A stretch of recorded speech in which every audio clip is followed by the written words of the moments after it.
Mabuhay everyone, Marches here. Welcome to the channel, and for all of you who are new here, welcome, and for all the old subscribers, thank you for still watching my channel and believing in this channel. Thank you. And for that, guys, I'll be giving away this one like I promised from the other video.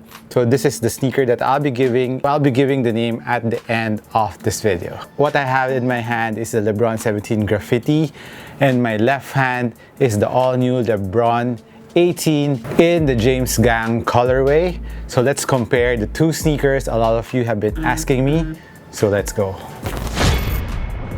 Let's start with the uppers of these two sneakers. The LeBron 17, it features knit posit material. So it's kind of battle knit with a lot of fusing. You can see the fusing more around the heel part of the sneaker, around the back part, in the lateral and medial side of the sneaker. While in the forefoot, it's a lot softer battle knit, or I wouldn't call it knit posit in the front.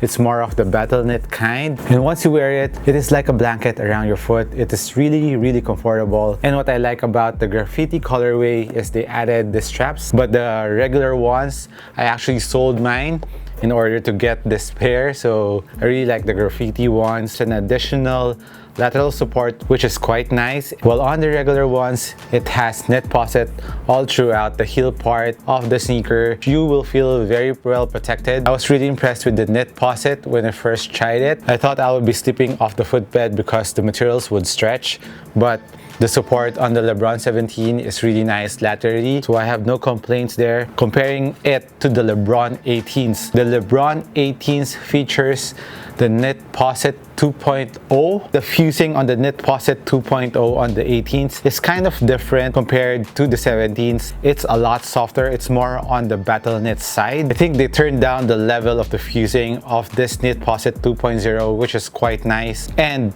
if you are questioning about the lateral containment, don't worry, because the fly wires are there to support you laterally and medially. And I didn't experience any slipping of the footbed or sudden delay when you're doing lateral cuts. On the LeBron 18, so far so good. The fly wires are really holding up to their capability, so the materials are really nice. And in terms of comfort, I would say the LeBron 17 is a lot softer around your foot, because the forefoot part of the knit posit of the LeBron 17s is a lot softer compared to the knit posit 2.0 all throughout the LeBron 18s, which is just one kind.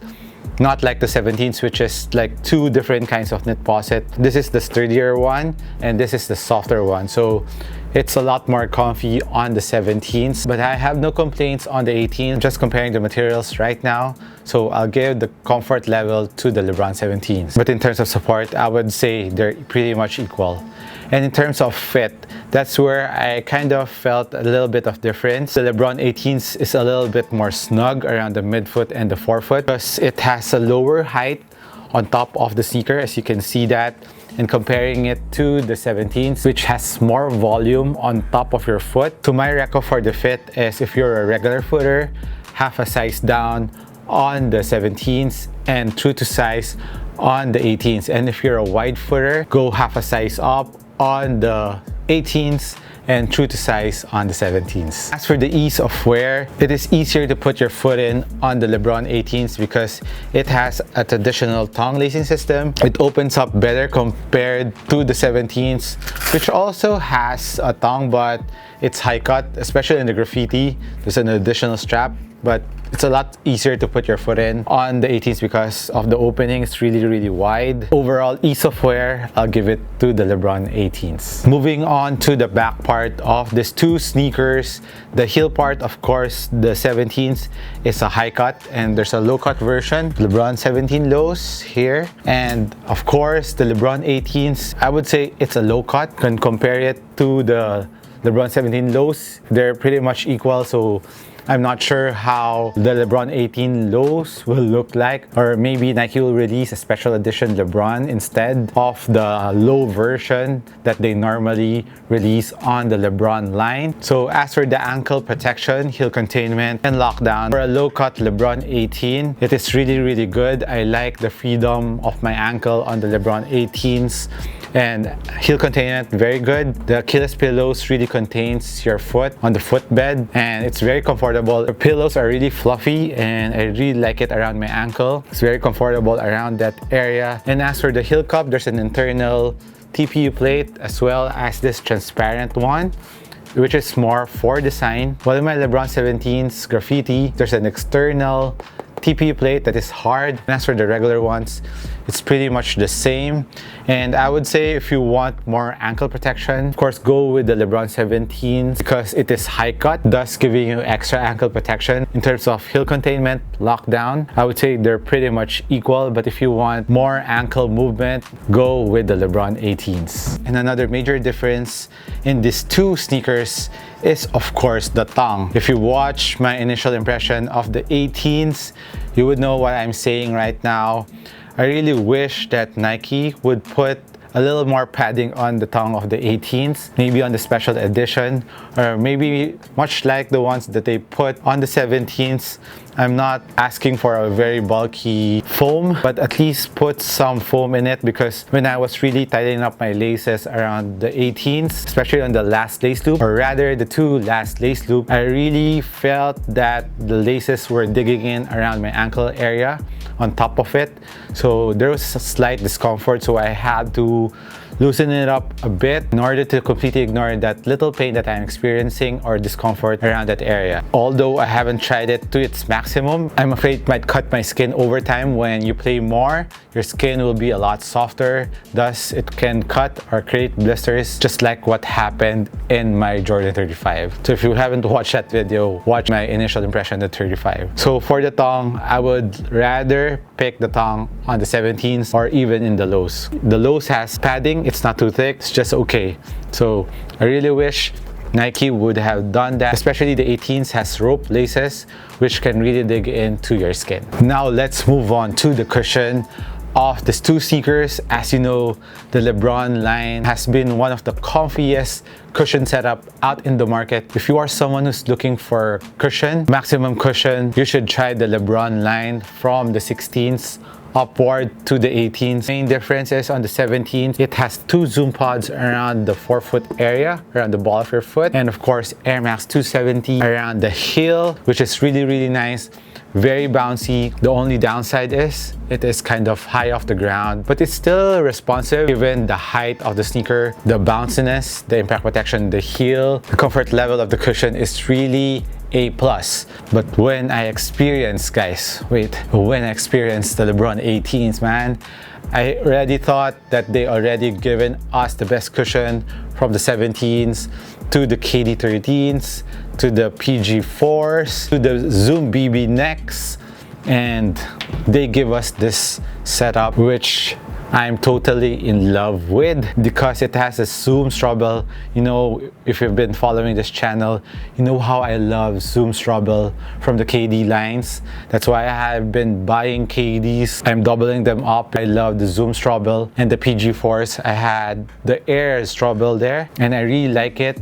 And what they have in the 18s is a Zoom strobel encapsulated in the Air Max 270 unit, plus a cushion carrier which is really soft, while the 17s has a Phylon and the cushion is a lot softer compared to Phylon. And man, right off the box, I mean, it is really soft, bouncy impact protection in the forefoot, in the heel because it's the Air Max 270, and the bounciness from the forefoot to the heel, you can really feel it from the LeBron 18s. And another upside of the 18s cushion is it is lower to the ground compared to the 17s, and I'm comparing it to the lows. I think the 18s is a little bit lower compared to the lows of the 17s. So I really like the setup that they did with the 18s. Gives you responsiveness too, a little bit more court feel, and giving you that maximum cushion. So if you want maximum cushion, if you are playing outdoors, if you have knee problems, go ahead and buy the LeBron 18s. Given that you wouldn't mind playing this outdoors because of its price, it's really expensive. It's almost 10,000 pesos. But if you want that cushion, LeBron 18s. 17s ain't that bad either. So I would rank it 18s, 17s, then the React on the lows. Now let's move on to the traction of the LeBron 18s. The LeBron 18s has a slightly different traction compared to the 17s. It has more like a diamond style on the forefoot area, but still has the groove on top on the forefoot area. The 17s were really good on a dusty court. Outdoor court, you can use them from time to time. In terms of the rubber material, I would say the 18s are a little bit harder and thicker compared to the 17s. So you can also use the 18s outdoors, but just use it from time to time. Or if you don't mind it at all, you can use it. Be aware that it will really burn out the rubber over time, but that's how you use basketball sneakers, right? You play with them, display with them to the floor, then you will say you got your money's worth. Remember, that's how we use our basketball sneakers back then, where the options aren't that many.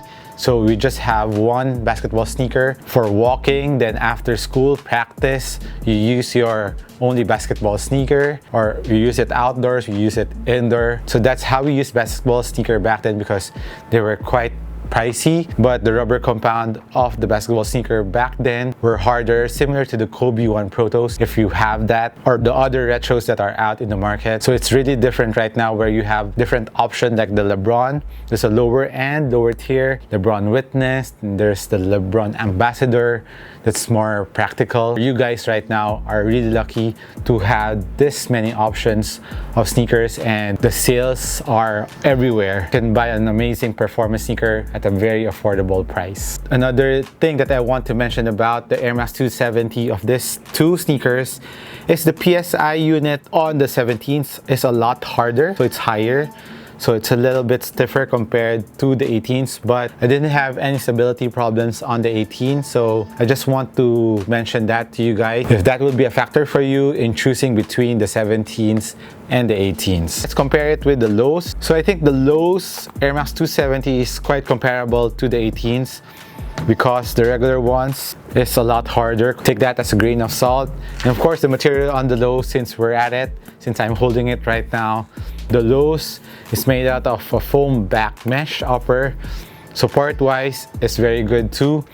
And I would say the fit of the LeBron 17 lows is the most snug, because the materials really won't stretch and it's really thick. And next is the 18s, followed by the LeBron 17 regulars.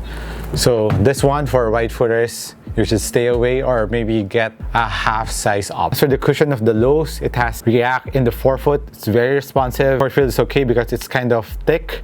You're kind of high off the ground too, but responsiveness is there. And the rubber compound on the lows is the softest ones. So that's a slight reminder on that. So for the pricing of these three sneakers, of course, this is the newer one. 18 is around 10,000 pesos. The LeBron 17 regulars, some colorways are on sale right now. You can get it at around 6,000 to 5,000 pesos depending on the colorway, while the lows right now, some colorways are on sale, going up to 4,000 plus pesos here in the Philippines. As for weight of the three sneakers, the LeBron 18s is 540 grams, while the regular 17s is 590 for the graffiti. So I remembered my old one was 570, around 30 grams difference from the 18s and the regular ones. So the 18s is 30 grams lighter, while the 17 lows is 480, which is the lightest among the three. And before we end, I almost forgot the winner for this World Balance Star Wars. It is in the white colorway and it's really, really nice. Is drumroll.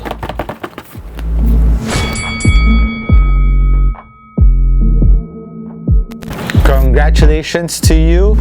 If you are watching this, hit me an email or a message in Instagram or in Facebook, my page, Mark Chess too. It's also Mark Chess. So hit me a message there so we can coordinate where I will send your sneaker. That's it on my comparison between these three sneakers. Let me know which one you would choose if you have them, which one is your favorite. Hit me a comment down below. This has been Mark Chess once again. Thank you for watching. I'll catch you on the next one. Peace.